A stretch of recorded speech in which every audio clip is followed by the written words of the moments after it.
आज हमारे विपक्ष के लोग बोलते हैं कि अब इस देश में हवाई चप्पल पहनने वाले लोग हवाई जहाज में चढ़ेंगे। मैं उनको बता देना चाहता हूं, जो अब ये काम करने जा रहे हैं, ये काम झारखंड सरकार ने पहले ही करके दिखा दिया। जो हवाई चप्पल वाले लोगों को हवाई जहाज से ला करके हम लोगों ने अपने घरों में पहुंचाया है। और अब जब कोरोना जैसे काल में, जब मजदूर किसान के लिए कोई काम नहीं था, शहर बंद, बाजार बंद, काम बंद, गाड़ी मोटर बंद, वो मजदूर क्या खाएगा? ऐसे स्थिति में भी हमने एक भी झारखंडियों को इस कोरोना वैश्विक महामारी में भूखा नहीं मरने दिया। और तो और, जहां पर 600, 700, 800 रुपया फॉर्म के लिए लगता था, जेपीएससी की नियुक्ति के फॉर्म के लिए, यहां की गरीबी, एक एक रुपया के लिए यहां लोग तरसते हैं।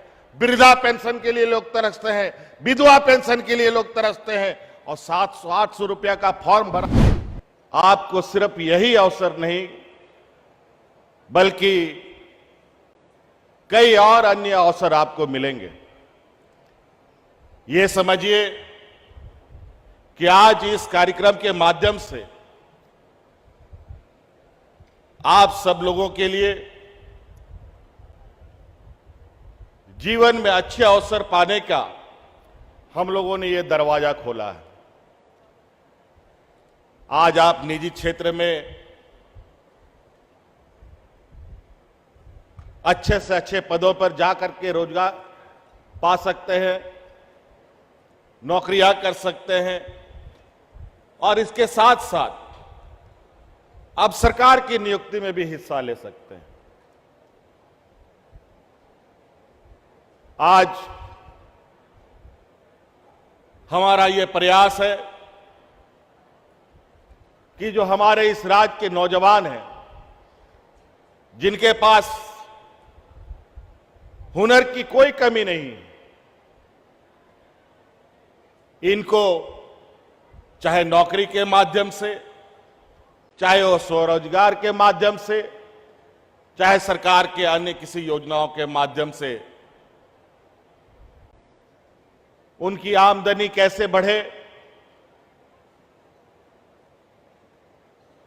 उसकी अच्छी जीवन यापन कैसे हो, इसका निरंतर प्रयास हम कर रहे हैं। आप सब लोगों ने हमारे सरकार के कार्यकाल को बहुत करीब से देखा है। सरकार बनने के बाद कोरोना का वैश्विक महामारी, जहां पूरा दुनिया रुक सा गया था, थम सा गया, झारखंड भी इससे अछूता नहीं रहा। यहां भी हाट बाजार, दुकान, घर, मकान, सारा कुछ बंद हो गया। और ऐसी आपदा, ऐसी महामारी हमारे जैसे राज्य के लिए एक अभिशाप होता है, क्योंकि हमारे इस राज्य में, जिसको पूरा देश आज पिछड़े राज्यों में गिन रहा है, यहां गरीब, मजदूर, किसान, बेरोजगारी का एक लंबा फहरिस्त खड़ा है। ऐसे स्थिति में यह महामारी उनके घाव को और गहरा कर देता है।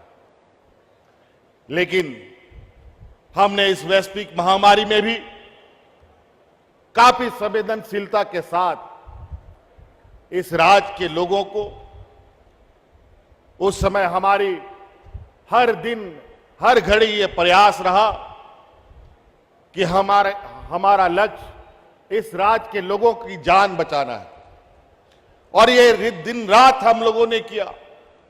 आज हमारे विपक्ष के लोग बोलते हैं कि अब इस देश में हवाई चप्पल पहनने वाले लोग हवाई जहाज में चढ़ेंगे। मैं उनको बता देना चाहता हूं, जो अब ये काम करने जा रहे हैं, ये काम झारखंड सरकार ने पहले ही करके दिखा दिया। जो हवाई चप्पल वाले लोगों को हवाई जहाज से ला करके हम लोगों ने अपने घरों में पहुंचाया है।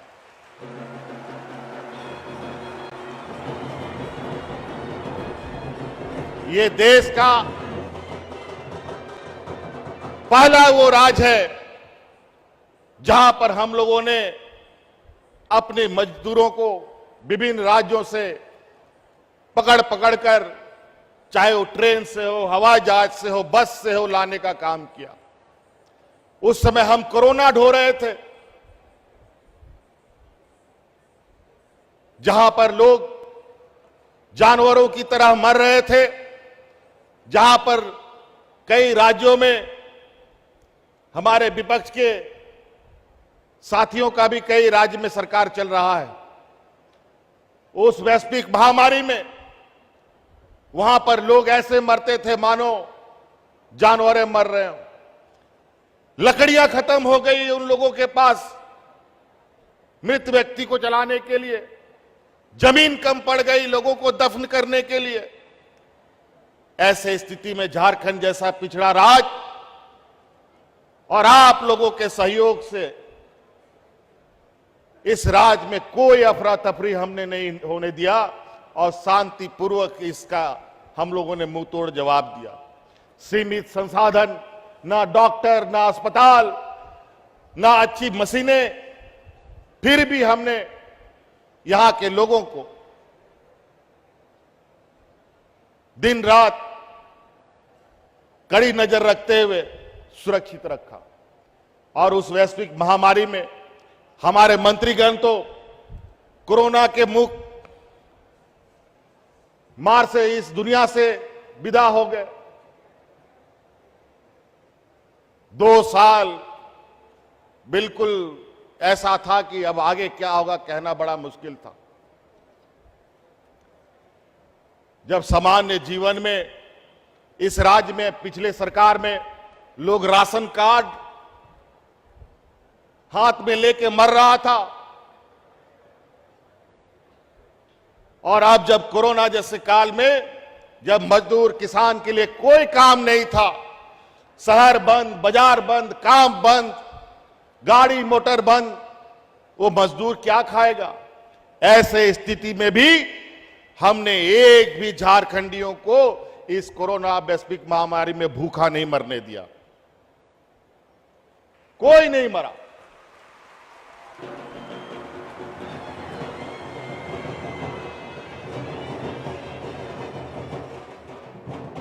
और जब अब जीवन सामान्य की ओर हम ले जा रहे हैं, आज भी कोरोना का फटाका इधर उधर फूटता रहता है, अभी भी कुछ ना कुछ संशय बनी हुई है, पता नहीं कौन सा महामारी फिर आ जाए। लेकिन फिर भी जीवन चक्र को चलाना है। जिंदा रहने के लिए पेट में अनाज भी होना जरूरी है, रोजगार करना जरूरी है। बड़े पैमाने पे हमारे राज्य में अलग अलग राज्यों में मजदूर पलायन कर, मजदूर जाते हैं, अपना रोजगार काम करते हैं, और बेचारे मजदूर भी वहां उनके साथ बहुत बुरा बर्ताव होता रहा है। हमने उनके लिए भी काफी मजबूती से काम किया। आज राज्य तो छोड़िए, विदेशों से भी लगभग 1500 से 2000 तक लोगों को हम लोगों ने अलग अलग देशों से लाया। चाहे अभी यूक्रेन की बात कहें, चाहे मालदीव की बात कहें, चाहे अलग अलग और राज्यों की बात करें, और विभिन्न कंपनियों ने करोड़ों रुपया उनका दबा कर रखा था। उन करोड़ों रुपया को भी उन मजदूरों को दिलाने का काम हम लोगों ने किया। आज आपको नियुक्ति पत्र मिली, आप में हुनर था, आप में काबिलियत थी, आप लोगों ने आपको रोजगार का अधिकार प्राप्त हुआ। हो सकता है इसके बाद आपको और अच्छा अवसर मिले, आप उससे भी आगे बढ़ें, हमारी ये शुभकामनाएं हैं। आप देखते होंगे रोज, हर हफ्ते, महीने में कहीं ना कहीं नियुक्ति वितरण कार्यक्रम हमारा चल रहा है। अभी हाल के दिन में 7वीं से 10वीं जेपीएससी के नौजवानों को, लगभग 250 नौजवानों को हम लोगों ने पहली बार 20 साल में पहली बार नियुक्ति पत्र देने का काम किया। कभी नहीं हुआ था। और तो और 20 साल में छठी जेपीएससी में का रिजल्ट निकालने में इन लोगों को 1200-1300 दिन लगता था, और हम लोगों ने 7वीं से 10वीं जेपीएससी का परिणाम मात्र 250 दिनों में निकाल करके उन नौजवानों को नियुक्ति करके आज सरकार के विभिन्न जगहों पर कार्यरत है। ऐसे अनेकों 32 साल में पहली बार हमारे कृषि पदाधिकारियों की नियुक्ति हम लोगों ने की। हमारे राज्य में फॉरेंसिक लैब बनकर के पड़ा हुआ सड़ रहा था, पहली बार उसमें हम लोगों ने बहालियां की। हम लोगों को दूसरे राज्य के भरोसे रहना पड़ता था अनेकों चीजों के लिए। सरकार बनने के बाद हमने जब सोचा आखिर इस राज्य में इतनी गरीबी क्यों है, इतनी बेरोजगारी क्यों है, ये राज्य का विकास क्यों नहीं होता, क्या कारण है? आज इस राज्य में सेल जैसी कंपनियां हैं, टाटा जैसी कंपनियां हैं, कोल इंडिया जितनी बड़ी कंपनियां काम करती हैं, बेरोजगारी क्यों हो गई? आज राज्य के खनिज संपदाओं से पूरा देश जगमगाता है, यहां लोग अंधेरे में क्यों रहते हैं? जब इसके जड़ में जाकर के हमने देखा कि राज्य बनने के बाद जिस सपना और जिस उद्देश्य के साथ इस राज्य को बनाया गया था, जो 20 सालों में जिन सरकारों ने इस राज्य को चलाया, इस राज्य को आगे ले जाने के बजाय इसको गर्त में ले जाने की कार्य योजना बना के रखी हुई। कहीं कोई पदाधिकारी नहीं, कोई व्यवस्था नहीं, कोई नियुक्ति नियमावली नहीं, तो नियुक्ति होगी कहां से? 20 सालों में पहली बार जेपीएससी की नियुक्ति नियमावली हमने बनाई। 20 सालों में पहली बार रिकॉर्ड करके हम लोगों ने रिजल्ट निकाल करके नियुक्ति किया। और तो और जहां पर 600, 700, 800 रुपया फॉर्म के लिए लगता था, जेपीएससी की नियुक्ति के फॉर्म के लिए, यहां की गरीबी, एक एक रुपया के लिए यहां लोग तरसते हैं। वृद्धा पेंशन के लिए लोग तरसते हैं, विधवा पेंशन के लिए लोग तरसते हैं, और 700-800 रुपया का फॉर्म भरा था। इनको स्वरोजगार पाने में कितनी कठिनाइयां होती हैं वो हमें पता है। आपको बैंक कितना मदद करता है वो मुझे मालूम है। आज यहां का नौजवान गाड़ी चलाने जानता है, लेकिन गाड़ी का मालिक नहीं बन सकता है, ड्राइवर बेचारा बन के रहता है, क्योंकि उसके पास पूंजी नहीं है। आज कोई वेल्डिंग जानता है, वेल्डिंग का अपना दुकान का मालिक नहीं बन सकता है, क्योंकि उसके पास पूंजी नहीं है।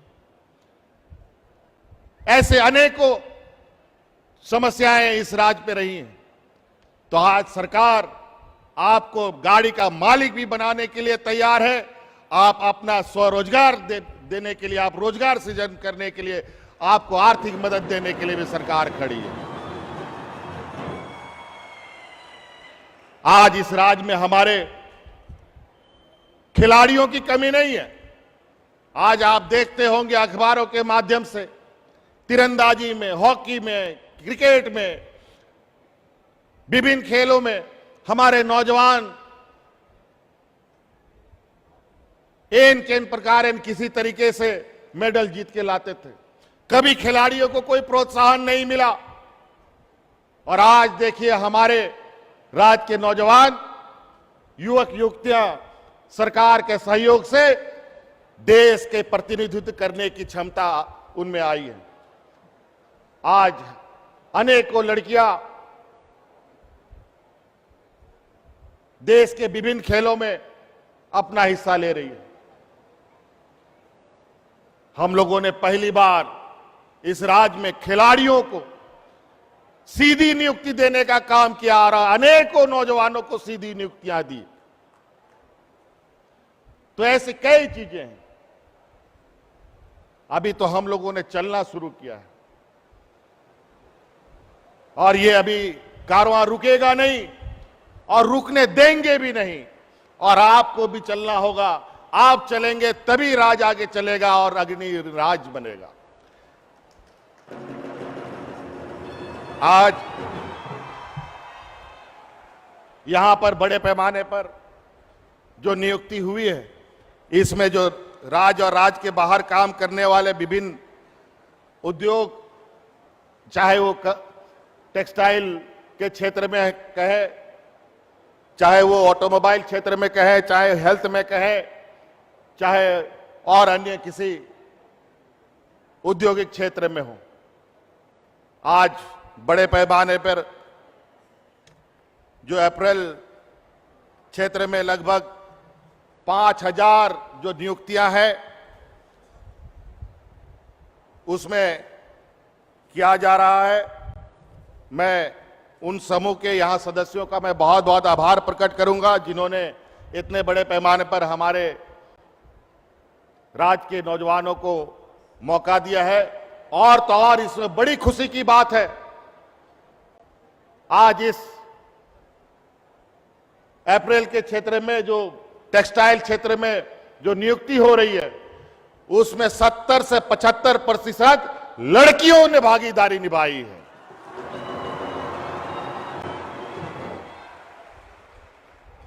आज मुझे इतनी खुशी भी हो रही है और थोड़ा भावुक भी हूं। अभी हाल में ही हफ्ता 10 दिन पहले हम लोगों ने जेपीएससी का नियुक्ति किया, 250 बच्चों को। आप विश्वास नहीं करेंगे, उन 250 बच्चों में 35 बच्चे ऐसे थे जो बीपीएल परिवार के थे। कितनी बड़ी गौरव की बात है। कोई सहिया की बेटी है, कोई पोषण सखी का बेटा है, कोई वेल्डर का दुकान चलाने वाला का बेटा बेटी है। इतना कमजोर वर्ग के परिवार के नौजवान आज बीडीओ, सीईओ, इंस्पेक्टर बनकर के राज्य के विभिन्न कोने में तैनात हो गए।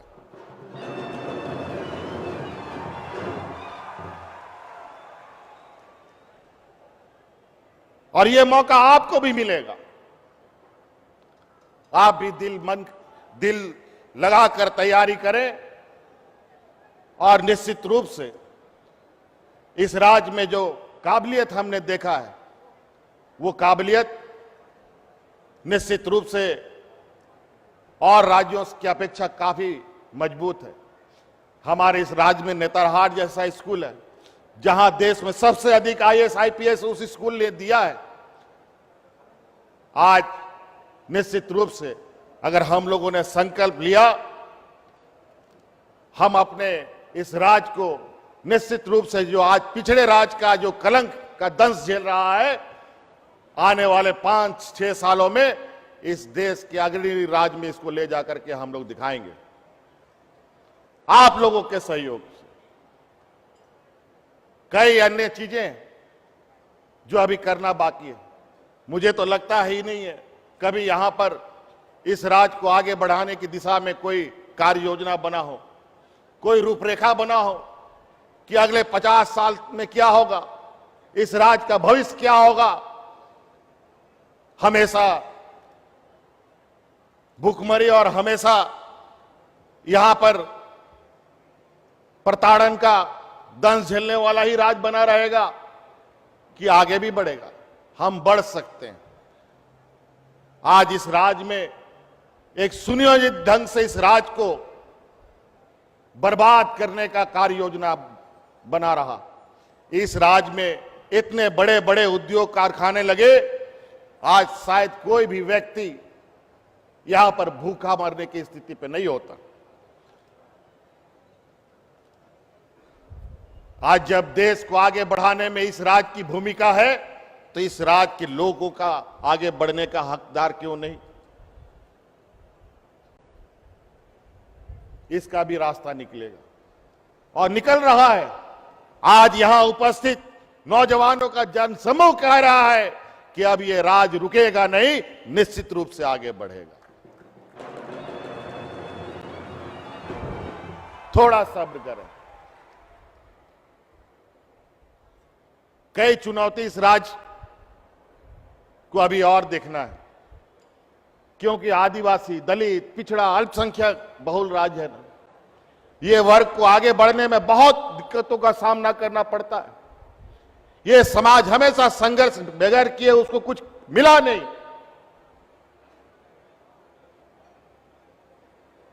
इस राज्य में 80%, 70% लोग खेती बाड़ी करके किसी तरीके से अपना जीवन यापन करते हैं, भगवान भरोसे जीते हैं। जहां पर खेती बाड़ी नहीं होता है वहां अभी बाढ़ से लोग डूबा हुआ है, जहां खेती बाड़ी होना है यहां बारिश का पता ही नहीं। अभी तक किसानों ने बिचड़ा नहीं बोया। हमारी चिंताएं बढ़ रही है कल सुखाड़ ना हो जाए। एक तो अभी हम कोरोना से ठीक से निकले भी नहीं, अगर सुखाड़ जैसी स्थिति उत्पन्न हो गई तब और मुसीबतों को झेलना पड़ेगा। लेकिन हम लोगों ने हर मुसीबतों को बहुत मजबूती और संवेदनशीलता के साथ उसका मुंहतोड़ जवाब दिया है। आप लोग का आशीर्वाद रहा, आप लोग का सहयोग रहा। आज इस राज्य को हम अकेले नहीं आगे बढ़ा सकते। इसमें जब तक आप लोग की भूमिका सुनिश्चित ना हो, चाहे छोटा हो या बड़ा हो, हम चाहते हैं कि इस राज्य की हर कोने में यहां के नौजवान, यहां के आदिवासी, यहां के मूलवासी की भूमिका सुनिश्चित हो। आज इसीलिए इस राज्य में फॉरेंसिक लैब में जो बहाली हुई, 99% जो बहाली हुई हमारे स्थानीय मूलवासी और आदिवासी नौजवानों की नियुक्ति हुई है।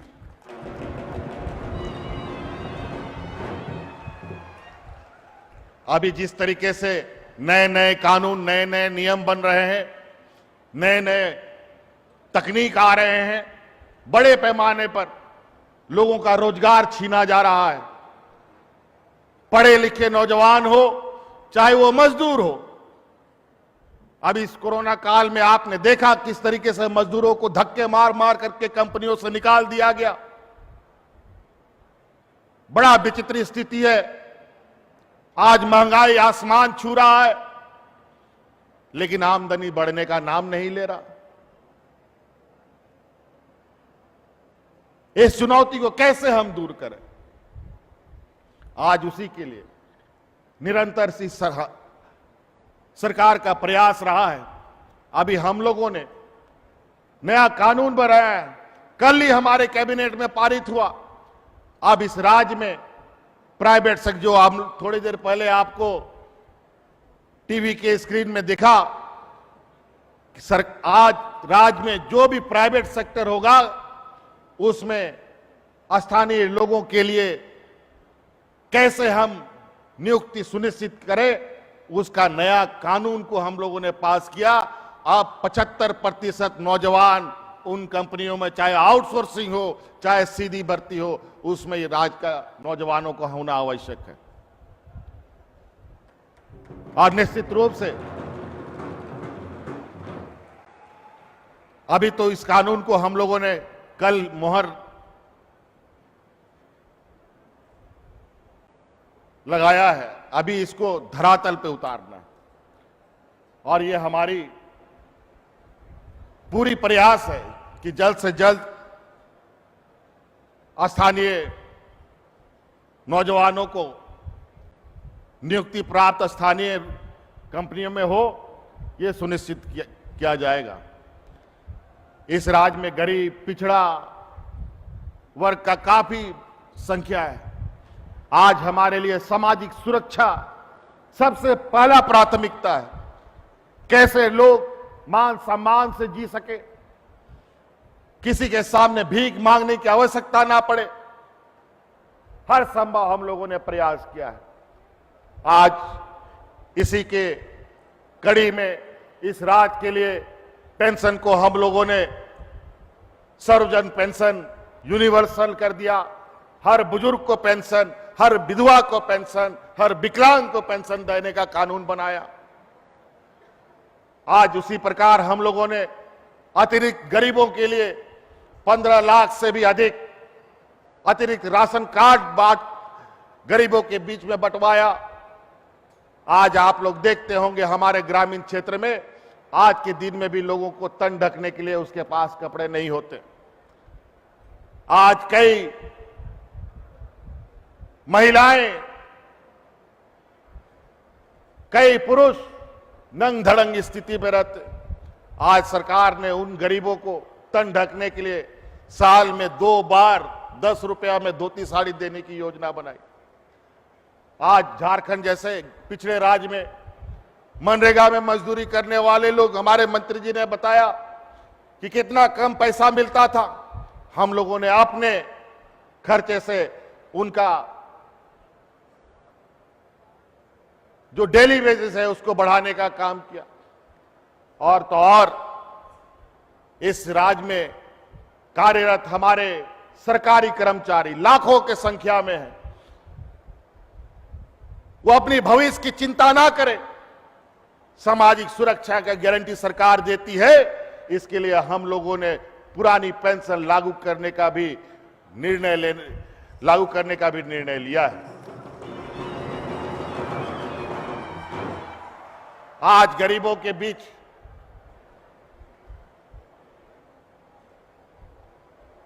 हम लोगों के राज्य में बिजली का जाल बिछ रहा है, लेकिन टूटा फूटा बिजली मिलता है। बहुत अच्छे तरीके से 24 घंटा बहुत बिजली नहीं मिलती, लेकिन बिजली तो आता नहीं है, बिल समय पर जरूर आ जाता है। गरीब मजदूर बेचारा परेशान। तो आज हम लोगों ने यह भी निर्णय लिया कि 100 यूनिट तक जो उपयोग करेगा उसको फ्री बिजली दिया जाएगा।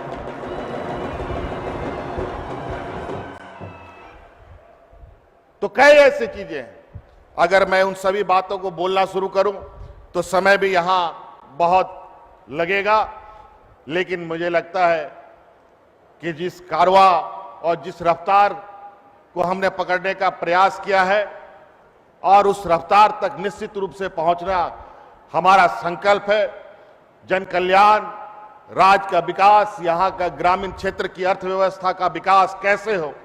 और हम समझते हैं कि अगर हमारा ग्रामीण क्षेत्र मजबूत होगा तो निश्चित रूप से पंचायत मजबूत होगा, प्रखंड मजबूत होगा, जिला मजबूत होगा और फिर राज्य भी मजबूत होगा। बायोम। डॉक्टर बनने का है सपना, मगर सही गाइडेंस की है कमी, तो आए बायोम। रांची में सिर्फ मेडिकल की तैयारी के लिए एक बेहतरीन संस्थान, नीट और एम्स की तैयारी के लिए सन 2001 से मेडिकल प्रिपरेशन के लिए सबका भरोसेमंद संस्थान बायोम, ईनू एवं नगरटोली, Ranchi. thefollowup.in. Like, share and subscribe.